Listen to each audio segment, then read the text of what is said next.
Este año observamos el agravamiento de la crisis de derechos humanos en el país, por supuesto, por los efectos de la pandemia de COVID-19. Pero además observamos cómo el gobierno de Nicolás Maduro continuó implementando una política de represión que ya ha sido consolidada desde hace algunos años, que está compuesta por ejecuciones extrajudiciales, uso excesivo de la fuerza, detenciones arbitrarias, tortura y otros tratos crueles, inhumanos y degradantes que se utilizaron para silenciar a la disidencia o a quienes son percibidos como tal. Amnistía Internacional este año, en 2021, documentamos la posible ejecución extrajudicial de 14 hombres jóvenes en situación de pobreza en la parroquia La Vega al principio del año. Y también el uso excesivo e indiscriminado de la fuerza en otros operativos de seguridad del Estado que trajeron también consecuencias letales. Incluso la Misión Internacional de Determinación de los Hechos sobre Venezuela estableció que solamente entre enero y marzo del año pasado, más de 200 personas, o al menos 200 personas, habían muerto a manos de cuerpos de seguridad del Estado venezolano. Y también expresó que debía investigar el involucramiento de las Fuerzas de Acciones Especiales de la Policía Nacional Bolivariana en estos hechos.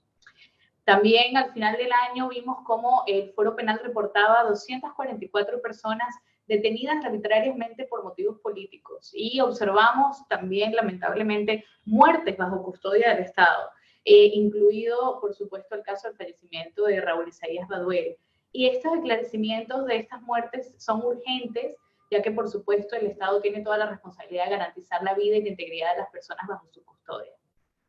El año pasado también vimos cómo se atacó, se intimidó a las personas defensoras de derechos humanos, periodistas, activistas, y esto representó una escalada en la política de represión que hemos venido documentando. Por un lado, se puso en vigor la Providencia 002-2021, que sigue preocupando porque representa un grandísimo riesgo de criminalización, ya que se le impone a las organizaciones de sociedad civil un registro en un órgano de vigilancia antiterrorista que, por supuesto, no debería inmiscuirse en el funcionamiento de las organizaciones de sociedad civil y mucho menos en las organizaciones de defensa de derechos humanos. Pero por otro lado, además, vimos cómo las detenciones arbitrarias prolongadas ahora cambiaban no solamente a personas con roles más de activismo político, sino que también están dirigidas o han sido dirigidas hacia personas defensoras de derechos humanos o personal humanitario. El ejemplo de ello lo tuvimos al principio de año 2021 con la detención arbitraria de 5 integrantes de Sur Positivo que aún cuentan con restricciones a su libertad, y también en julio con la detención de los miembros de Fundaredes, y le agradezco a Clara, por supuesto, que nos acompañe y nos pueda contar más sobre la situación de Javier Tarazona, que es su director y que consideramos preso de conciencia y que debe estar libre de manera inmediata e incondicional. También documentamos ataques contra la libertad de expresión. Por ejemplo, Espacio Público contabilizaba alrededor de 300 ataques de distinta naturaleza, como hostigamientos a periodistas o incluso ataques digitales a medios de comunicación. También el derecho a la reunión y la manifestación se vio afectado con la represión violenta de al menos 59 de las manifestaciones que se produjeron en todo el país, y que el Observatorio Venezolano de Conflictividad Social también reportaba que estaban sobre todo enmarcadas en denunciar la crisis humanitaria en Venezuela. Vimos, por supuesto, esto precisamente se responde de un empeoramiento en el acceso a derechos económicos, sociales, culturales y ambientales en el país, en particular un debilitamiento o una precariedad del sistema de salud que continúa, escasez de agua, de combustible, de alimentos y de electricidad. En particular, en el tema de derecho a la salud, se contabilizaron, o Médicos Unidos contabiliza 815 profesionales de la salud fallecidos durante todo el periodo de la pandemia. Y la falta de transparencia sobre estas cifras ha generado una gran situación de preocupación y de malestar, por supuesto, porque no es solamente sobre las cifras de fallecidos que hay dudas, sino también sobre el impacto de la vacunación y del plan de vacunación, un plan de vacunación que no ha sido transparentado, que no ha sido publicado, y también muchas inquietudes sobre el tipo de vacunas que se están aplicando, ya que algunas podrían no contar con la aprobación de organismos internacionales en la materia. Ahora, en cuanto al derecho a la alimentación, pues también vimos un 2021 que se profundizaba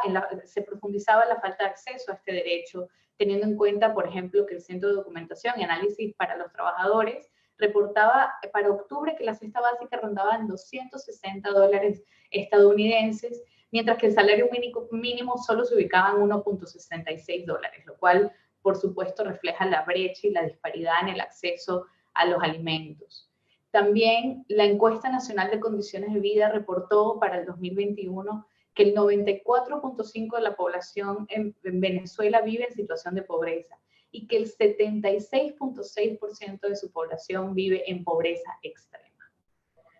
Esto también se trasladó, la precariedad de la situación de derechos humanos hacia las personas privadas de libertad en el país en general, con alta preocupación por enfermedades altamente contagiosas y altos índices de hacinamiento. Las organizaciones de sociedad civil expertas en la materia reportaban que el hacinamiento en centros privativos de libertad de manera preventiva llegaba hasta casi el 300%, mientras que en los centros de detención regulares, pues esta llegaba al 198%.